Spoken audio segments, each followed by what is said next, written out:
Welcome back, ladies and gentlemen, to another edition of Let's Talk Fantasy Football. I am your host, Nick Schreck, and joining me today, guys, is the long-awaited interview with Tyler Dishman here from BenchBoss. Tyler, welcome to the show. Hello, Nick. Glad to be here.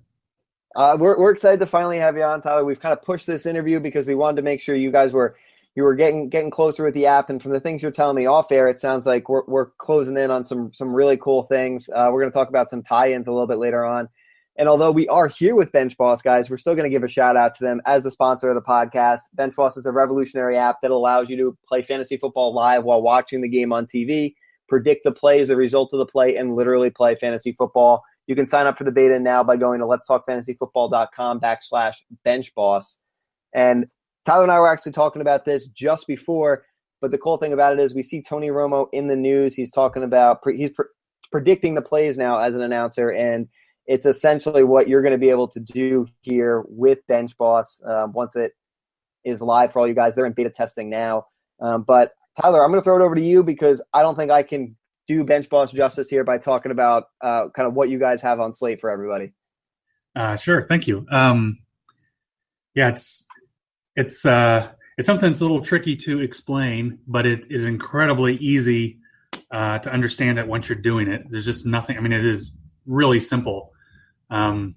But my interest in this goes back a long ways. I've been playing fantasy football for 20 some years, since the mid 90s. And I can distinctly remember when fantasy kind of made the transition into the mainstream. Before it was mainstream, you would hear the broadcasters on TV. They just hated it. They hated the world of fantasy. They just didn't like it. And they did not like us. And then, of course, as fantasy kind of became mainstream and they realized that it was sort of buttering their bread, their tune changed a little bit. But, I've always remembered that and wanted to develop, not just for that reason, but I've always wanted to develop a fantasy game that was a bit more like chess, where, the person who was truly better will really win very consistently. As everybody knows, when you lose in traditional fantasy, it's because of luck, and when you win, it's because you're awesome. Of course. And this app was developed to really let you prove kind of how awesome you are to your friends. And it's the more you know about football, the more you know about X's and O's, the better you're going to do. And as you mentioned, Tony Romo has been in the news for the past few weeks for predicting the plays on air and getting them right. And that's kind of exactly, he sees things that we as casual and even hardcore fans are not going to see. And he translates that into accurate predictions in real time. And that's what BenchBoss lets you do. You're looking at the formations on the field, at the personnel, the weather conditions, the down and distance, the coaching proclivities, all of that stuff. You're trying to process all of that in real time and predict whether the play is going to be a positive for passing game, the running game, or for the defense. And you got to get your pick in before you see the play start on TV. So you're just processing a ton of stuff, and then you're crossing your fingers that your knowledge led you to the right choice. And you do it every play for as long as you want in the game, and you do it against your friends, and you get to see a leaderboard so you can, trash talk, and everybody likes to win. That's kind of the MO as Americans. We love to compete. We love to win. Absolutely. It's all about getting that W. I mean, and here, it's almost like you're the head coach, kind of, you're predicting the play. You're not actually calling it for the team, but you're kind of acting as if you're the head coach there, saying this is what I think is going to happen based on it. And that's cool. You get to be that. You get to be like Tony Romo, who's been awesome. It's been cool to see the headlines because everyone's like, it's incredible. He's like a magician up there predicting plays. And like you said, he knows the X's and O's. So it's cool that people are going to be able to do exactly what Tony Romo is doing from the comfort of their home or bar or wherever they are, and get to shoot up the leaderboards because, like you said, it's all about the W. Yeah, and it is. I'm not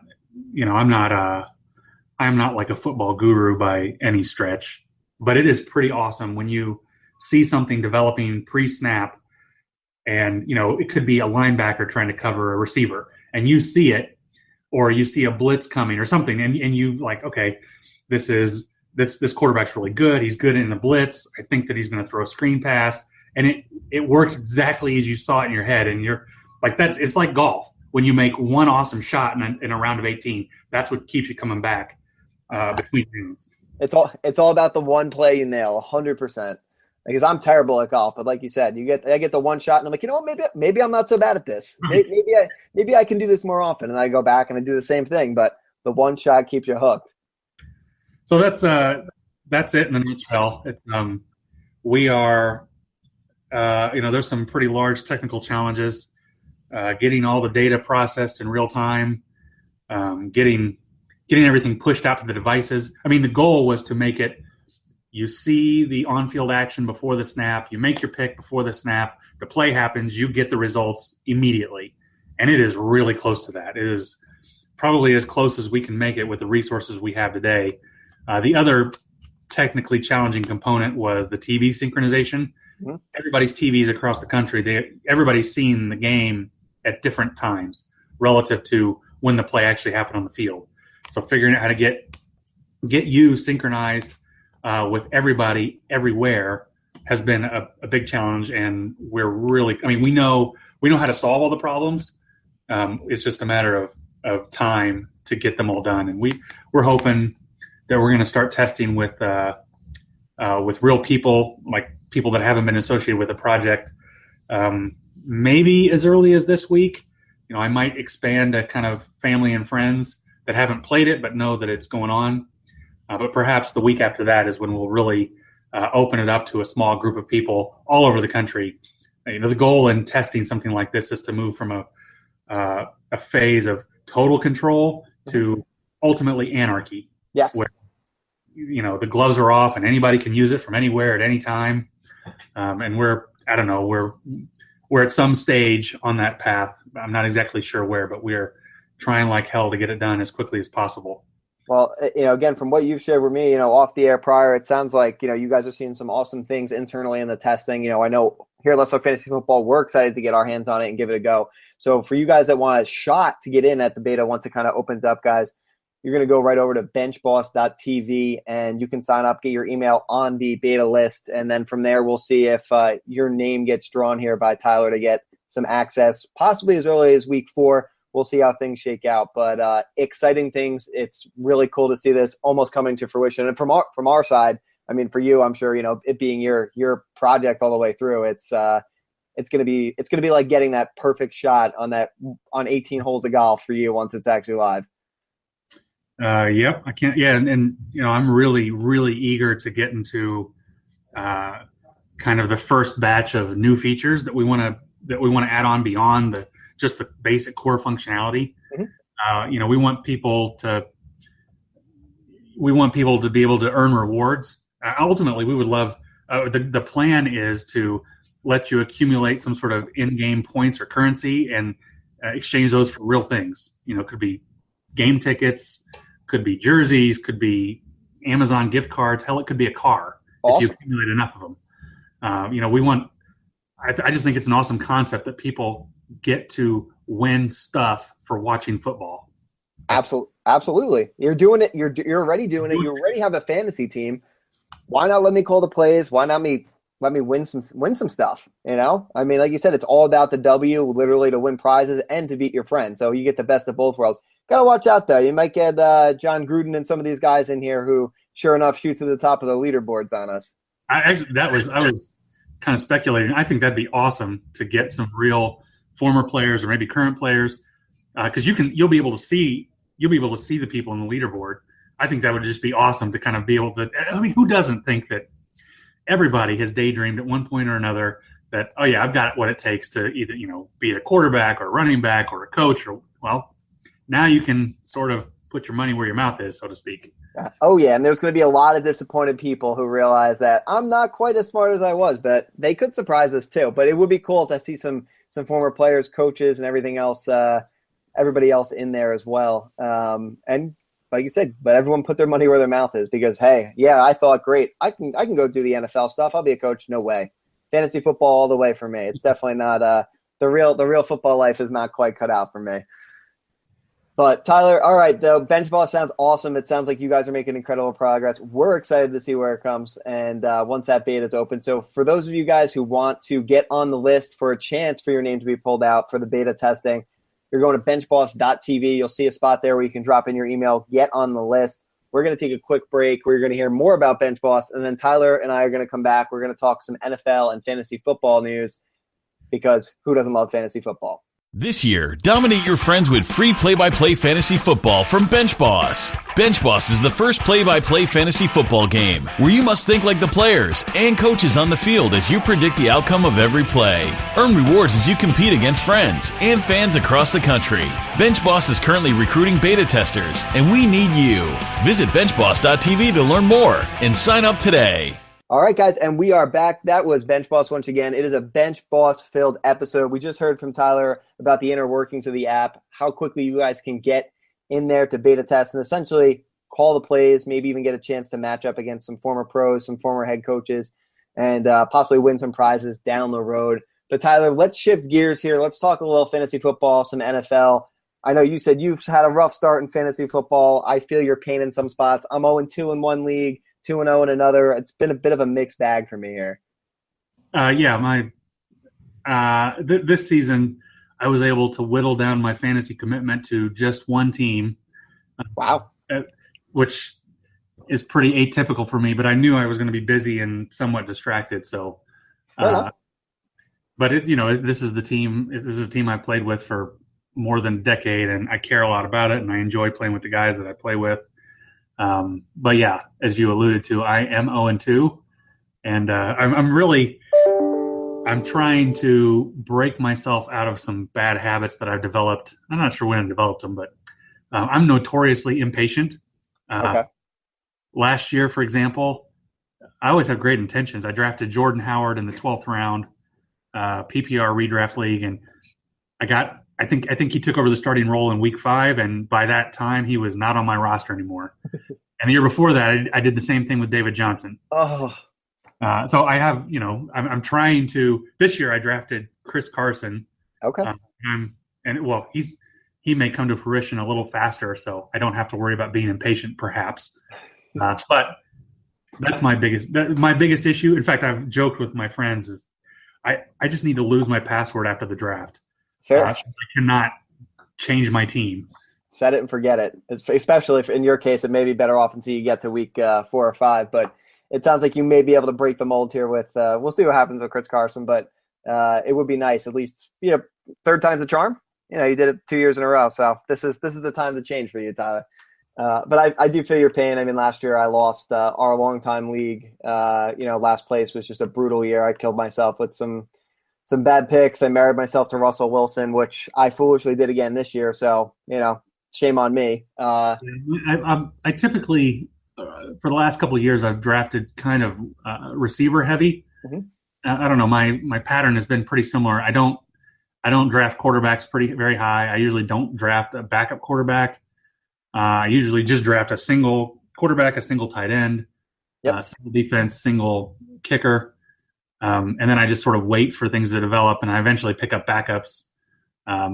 This year, I drafted Michael Thomas in the second, and I'm just waiting to see if is he going to be able to handle the load? Is he a true number one guy?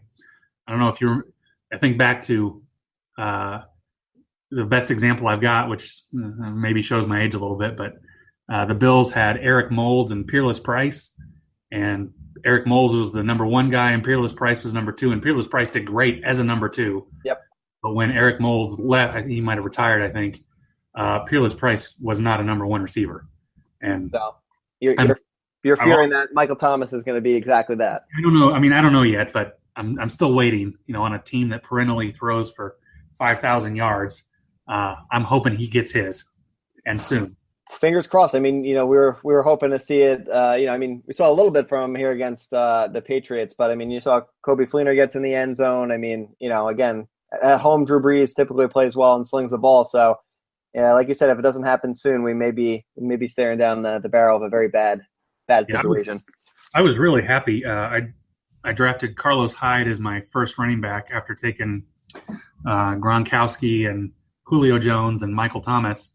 Damn. And I was thrilled to see how he played against Seattle. I didn't have a lot of great choices behind him, but man, that was a really good game for him, and could be a sign of things to come, at least for him. I mean, he is basically the offense. Yeah, look, as long as Carlos Hyde stays healthy, he's a great pick. You're happy to have him as your running back. Again, sometimes matchups stink, but that happens anywhere. Overall, Carlos Hyde, if he's healthy, like you said, he is the offense, and I think it's promising moving forward for him. I just want to go back to your team real quick from the draft. You must have been pumped coming out of the draft, going Julio, Gronk, and Michael Thomas. Oh yeah, I was pretty pleased. I'm trying to think who else. Let's see. I got Mariota as my quarterback, which I'd never had him before. Yep. But he's trending well on his first 2 years, where his second year improved on his first year, and he's got a pretty good supporting cast. So yeah, and based on what you probably paid for him. Yeah, I didn't have to spend too high a pick on him. Let's see who else. I think I drafted Bilal Powell as my number 2 running back, and he's not on my roster anymore at the moment. I'm just too impatient. I got you. I own him too. He's my number 2 actually in multiple leagues, because I figured, well, the Jets are bad, but like they still have to pass. They're still going to dump the ball off to Bilal Powell, right? Yeah. And now I'm watching Matt Forte just split, and it's just terrible. I drafted Joe Mixon, and I have not started him, and really the Bengals haven't shown anything. No, the Bengals look bad. But he is a keeper candidate. This league, we do every year you can keep a player that ended the previous season on your roster that was originally drafted in the 5th round or later, and they count as your 4th round pick. Okay. So Mixon was a 5th or 6th round pick. So he was, what I've sort of, I'm thinking about hanging on to him, hopefully as a keeper for next year. Yes. But I've got some other. I picked up. So I told you I drafted Chris Carson. Yep. I picked up Tarek Cohen in the middle of the first game. I mean, that guy just, if you've seen like The Flash or anything, where it looks like the world is moving in slow motion relative to him. That's what there's no part of him that doesn't look like the real deal. No, he is you could also say the offense there in Chicago, because Jordan Howard's now he's banged up. And even if Jordan Howard was healthy, we look at Tariq Cohen, I think he had 8 catches or 8 targets. Both of the games. Both games. So an 8 reception floor at a 2-game sample size is incredible. I think he stayed involved even if Jordan Howard was healthy. Now that Jordan Howard is not healthy, the world is his oyster. He's exciting too. You're right. You're gonna have a lot of nice options if everything continues to pan out as you go into keepers next year. And not that we're rushing the season away, but it's a good problem to have. Yeah, I'm not too dismayed. I usually sort of write off the first couple weeks just to experiment with my roster and try and make smart waiver wire decisions. I don't really care. The first couple of weeks are expendable. Of course, you would like to win, but I can't remember what the rule, how many of the 12 teams make it to the playoffs. But ultimately, my goal is just to be finishing strong and make the playoffs. And I've made it. I've made it to the final game or won. I don't know, a couple times in the past few years. I don't know. It works pretty well. I'm a little bit more. I'm not a big week to week. I don't attempt to digest all the news. I've been doing this long enough that I've got a pretty good intuition and I trust my gut a lot. So I don't know. It's been working for me, and it's just a hell of a lot of fun. The results seem to show that you have a good handle on things based on finals. And again, once you get in the playoffs, the season doesn't matter because it's who's hot and who's got the right guys. And like you said, a little bit of luck. How about your team? How are they doing? I'm 1-1. Odell has been hurting me, and I took him in the first round. And then last week was just this week 2 was a bad week. Odell, went out there and played, but was nothing. I got Shady McCoy in the second round to good week 1, not great game against the Panthers in week 2. And then I'm trying to think who else I have at wide receiver. I took Fitz, who I expected the Carson to bounce back, and it appears he's just bad. I kind of hope that he was going to bounce back and show a little bit more life, but he unfortunately has not. So I don't really know what to expect there. So some of my other I don't know mental ramblings would be Marlon Mack. I'm from Indianapolis, so Yep. I'm a Colts fan. I'm also a big Packers fan. But Marlon Mack, I watched him in the first game, and everybody wants to talk about the Pagano non-review play at the goal line. What was more concerning to me was, he was pretty much running at full speed and then hesitated at the goal line and sort of tried to angle it in. He could have just put his head down, and it would have been absolutely a touchdown. And there would be no need for a review because it would have been obvious. That was a little concerning. Yep. You can contrast to that Ty Montgomery, who, of course, is a converted wide receiver, but you watch him run, and he is going out of his way to hit people. Balls to the walls. There's no hit me. I've been impressed. I mean, I don't know if it's going to work out for him for the entire season, but it's been really nice to see him, just put his head down and just try and get the extra yards at the end of every play. Yep. He's not afraid of contact, which is huge. The Colts, I think, have a whole other problem with this. Oh yeah, they have several problems beyond Marlon Mack's indecision at the goal line. Yes. Yeah, Frank Floor's old. The QB situation's bad. You can't really depend on anybody in that offense for fantasy with Brissett. It was honestly, I was disappointed they lost that game because the Cardinals by no way, shape, or form deserved to win that game. I agree. I was rooting for Brissett there to get the win, especially because they were expected to lose the game. But it shakes out how it shakes out. But we'll see. Again, who the hell knows what's going to happen with Luck because they don't tell us anything, and he's not even throwing the ball.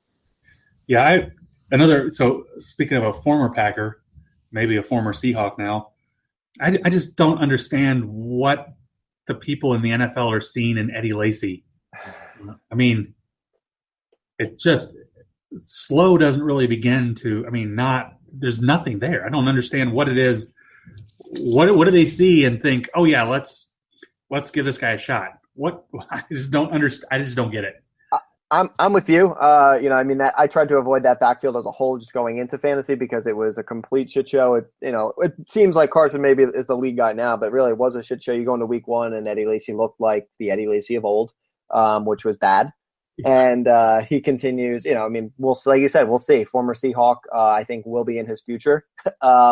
Particularly with Carson there. I don't know. He did the P90X thing. He slimmed down. He had his weight bonuses. Hell, if someone wants to pay me $50,000 to lose some weight, I'm in. But I don't know. I'm with you again. I guess that's why I never made it in the NFL world. But maybe this piece of advice would have helped. I thought it was comical that he spent the week leading up to opening day positing online whether or not he should do a Lambeau leap if he scored. Like, really? You're putting the cart before the horse there. Why don't you concentrate on having more than 0.2 yards per carry? Yes. Go out there, do a little something, and then if it works out, then you can worry about if you're going to do a Lambeau leap or not. Maybe they should get a cheeseburger in the secondary. He may be eating a lot of cheeseburgers soon because we'll see how long he's going to last on that roster. And I can't imagine he's going to continue to meet weight bonuses if it trends that way. Yeah, I'm with you. Eddie Lacy is woof. That's the best way I could describe it. Woof. So who is your favorite team then? You said you're a Colts guy, you're a Packers fan? I'm from Indy, so kind of a Colts fan by default. Okay. We were spoiled. We had so many good years. Yep. You just sort of take it for granted. And I'm a Packers fan. I was always a Brett Favre fan. Okay. I love the way he played the game. Anybody that has that much fun doing what they do professionally is going to attract my attention. But I went up there several years ago to see a Colts-Packers game at Lambeau and just fell in love. The city, the entire city is football. That's all there is there. They live, breathe, and eat it. And, they were just great people, really nice. The experience was awesome. It was in November. It was about 30 degrees and snowing. It was just perfect. Football weather. So I'm going back again later this year in December to see the Vikings play at Lambeau. Nice. But I just love that team. there's just something unique about that team and the community, and the fact that it has a different ownership structure than the rest of the teams. Yes. It just, I don't know, you can feel that something's different. Yeah, I mean, I've heard the same thing. We've got two diehard Packer fans here with LTFF, and actually Don is going up there. He's been there, I think, the past few years. He's going. I don't know who he's seeing, but he's going again to Lambeau this year to watch him play. And he says the same thing. It's just absolutely incredible. I'm a Chiefs fan, so I actually got out to Arrowhead, and I went 2 years ago now, and he was in Lambeau the same time I was in Kansas City, and we were FaceTiming or whatever, and it was cool to see the atmosphere between the fans. Again, I wasn't even in Lambeau, but it was the same thing. Arrowhead, I loved the atmosphere. The people was just awesome, and then he had the time of his life in Green Bay, so it's cool to see how. Again, I'm in Jersey, so the atmosphere here when you go to the Jets and Giants games are very different from the ones where I've gone to Arrowhead and he's been in Green Bay. Very, very different. I'm a Chiefs fan. I became just because when I was a little kid, my favorite color was red, so I saw him on TV, and I stayed loyal since then. And it's been a lot of long-suffering years. But we'll see. 2-0 is a good start. We'll see. Alex Smith looks like he's finally got a fire under his ass. So. Yeah, they had some fun years with Dick Vermeil and Priest Holmes, and then what was it? Larry Johnson. Was it Priest Holmes? I think. Yep. It was Priest Holmes and Larry Johnson. Yep. And Gonzalez, of course. Yep. That was some good fantasy times for Chiefs fans. Those were good times for me. I was able to look back on it. I didn't actually get to enjoy them because how little I was at the time. But looking back, they were fun. And then I got the Tyler Thigpen years and the Trent Green years. So we're finally seeing a little fun coming out of Kansas City. So I'm excited. So I still kind of look back to how the Chiefs backfield situation shook out after the injury to Spencer Ware. It was just weird. I did not expect. I didn't expect Kareem Hunt to come on that quickly, that strong. I mean, I never expected him to come out and put up what he did against the Patriots, and put up the crazy 40-point point total like he did. Once the injury happened, again, we were in limbo for a few days, and it was weird because it was the injury, and then people had fantasy drafts that Saturday and Sunday where it was like, well, he's hurt, but we don't know, is he out yet? So I was pretty on the fence, and I was like, well, this could be what Kareem Hunt needs to steal the job, but I think Andy Reid stays. They had one of these on the roster, and they didn't do anything with them. Yep, I thought that was interesting. Yeah, I mean, they loved him when they took Kareem Hunt in the draft, and I heard all the hype off season, and I didn't think he was going to take the job until maybe later on, because we saw Spencer Ware break down last year. Later on, he was starting to share more with West. But once he got hurt, it kind of opened the door for Kareem Hunt. And honestly, first when he fumbled against the Patriots, I was like, oh boy, here we go. Rookie fumbles. I was like, Andy Reid could bench him very quickly, and this is the end of it. That was the first play, right? That was his first play, his first touch. Yep. I literally came on, I walked into my room to grab something, I come back, and then they're like, Patriots ball. And I'm like, what? I'm like, what do you mean it's Patriots ball? And I was just like, Kareem Hunt, man, you're killing me. And then he obviously redeemed himself, and fantasy owners everywhere rejoiced. That game was that was a thing of beauty as a Patriots fan. I cannot disrespect the organization because anybody would love to have accomplished what they've accomplished. Any city, there's some personality issues that make me not so much of a fan, but it was great to see them go down to the Chiefs. I mean, it just looked like the entire Patriots team just ran out of gas. Yep. Sometime in the third quarter, they just ran out. They had nothing left, and the Chiefs were just moving the ball at will, and they were powerless to stop it. It's a thing of beauty because it's one of those things where I go back and forth, and you'll see them do that, and then the next week they'll go out and put up 6 points, and you're like, what? Like you never know because they love to bounce back and forth. But it was super fun to watch because I went into the game like, oh man, I don't know. I picked the Chiefs to win, but they're playing the Patriots coming off the Super Bowl win. I don't know, and then they just put their heads down and made it happen. It was a lot of fun. A lot of fun. I see no reason why they couldn't win their division. Yeah, I agree. I mean, the division is very interesting because Denver looks good and Oakland is good too. I think what helps is they both still have to play New England. But I think we can as long as we keep playing like we're playing now, there's no reason we can't win the AFC West. The AFC West may send, 2 teams to the playoffs with the wild card spot as well if they keep playing like they're playing. The Chargers just, again, they're okay, but their kicker can't hit anything, so they're not going to win any games that way. At least there's nobody at the stadium to watch them. Well, yeah, that's true. That's another thing. You look at that and the Rams and their stadiums on opening weekend. There's just empty seats everywhere. Do you think the Broncos offense is going to be hit or miss? I mean, I still don't know much about Trevor Siemian. I don't know if he can. Yeah, I don't know if they can keep it. I agree. I mean, I am somewhat concerned if they can keep the pace. I think their defense keeps them in games, and then all they need is to kind of keep making a few key plays.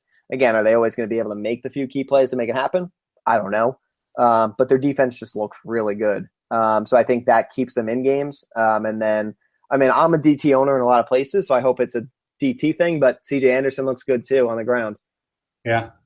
So I think it's more about CJ Anderson than it is necessarily Trevor Siemian, although he threw for whatever it was, 4 TDs and had a huge week. But I think the ground game's a huge help there. Yeah, you mentioned that you drafted Fitzgerald, and I picked him up too. I mean, it's just I saw him last year slip in the draft and slip and slip and slip, and he had a monster year. And, I mean, I acknowledge guys do fall off as they get older, but I don't know that guys like that are in really good shape, they don't just roll off a table. No. At least not to my knowledge. No. I mean, it can happen, but it doesn't tend to happen with the guys that are in – that didn't have an injury, that are in really good shape and take care of themselves. They do regress a little bit, but even if he regressed a little bit from last year, he should have been worth a lot more than his draft spot. Now they haven't really shown anything yet. No, well, that's the scary part because without the David Johnson injury, they look bad against the Colts, who everyone expected them to go in and win the game pretty easily. And yeah, I mean, again, Larry Fitz is he's the guy that's he's not a sexy pick typically in drafts because it's it's Larry Fitzgerald. He's been playing forever. He's bound to regress, but he always does it. He's always worth his ADP. He always puts up the points. Right now, I'm nervous as a Fitz owner because Carson Palmer just looks bad. Yeah, he looks bad. Does not look good. He's not making good throws. Not hitting windows. And I'm not sure. I don't know what the running game. If that's going to help them much. Yeah, I mean, I gambled wrong there too. Kerwin Williams. I mean, Chris Johnson looks like he's now going to be the de facto guy. He was more productive. But again, what happens in that backfield? I guess Chris Johnson's the guy right now. Yeah, I owned him the last time he was the guy in the backfield, and that wasn't fun. Yeah. He didn't get a lot of return on that investment. No, I mean, again, unfortunately, this is one of those spots where, unless you see it shake out in another week or two, where he is the whole guy and he's able to be productive enough to open up the pass game a little bit, you're kind of just what are we talking about? They have got to have one of the oldest rosters in the NFL, or at least the oldest starting lineups on offense. Oh, 100%. Carson Palmer, Larry Fitzgerald, they've got a lot of experience, we'll call it, on the offensive side. Yeah. But Tyler, this has been fun. It was great having you on to talk about BenchBoss. We're excited to see where it comes. Talking fantasy, we're both at a bad point here, so we're going to check in again as we move through the season. Hopefully, we have some better stories to tell as we bounce back from our 0-2 starts. And yes, there's always next week. Absolutely, man. We're always looking to the future. Guys, for all you listening, go to benchboss.tv. You can sign up to get on the list for the beta test. If you're lucky enough, Tyler will pick your name out, and he'll get an invite out to you as soon as they can. So you can literally be like a head coach and predict the plays just like Tony Romo does on TV now. You can find them on Twitter at BenchBossTV. They're also on Instagram at BenchBossTV. You can find us on Twitter at Let's Talk FF. Guys, if you don't have our mobile apps, download them now. They're in the Apple and Android stores. And if you're using Alexa voice for anything, we've got a ton of skills on there as well. So you can literally talk fantasy football. Guys, for Let's Talk Fantasy Football, I'm Nick Schreck. We will catch you on the flip side. This has been Let's Talk Fantasy Football. Thanks for listening.